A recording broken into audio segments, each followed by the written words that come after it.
might have seen this car in the news recently. It's a 1970 GT Falcon, hidden under a house in Brisbane since 1979. The guy that owned it had lived there since about 1960 with his family.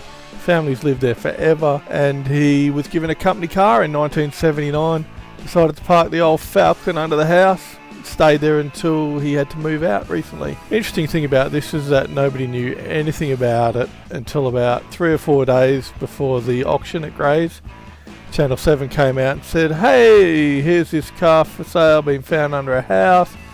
Should get about $500,000, which was really interesting. Clive Anderson's 1970 Ford Falcon is now worth almost $500,000, hidden in suburban Brisbane, a collector's dream. There was some talk that it was a special vehicle used for testing or development or something. It's a one-off owned by Ford Motor Company in its day. In reality, it was probably used as a bit of a hack around the factory or whatever.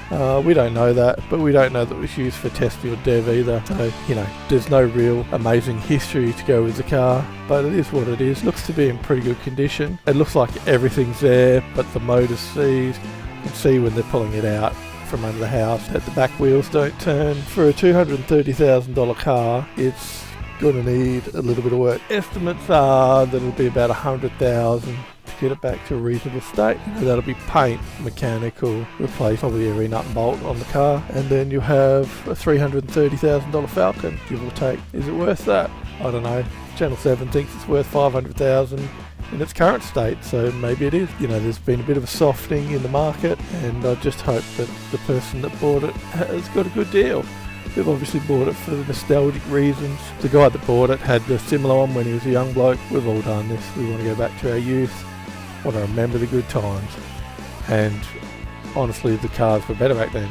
Ask me how I know. What do you guys think? Is it worth the $500,000? Did the new guy get a bargain? Or is it worth closer to maybe 100 or 150? Or is it worth $330? I don't know. Would you pay $230 for it?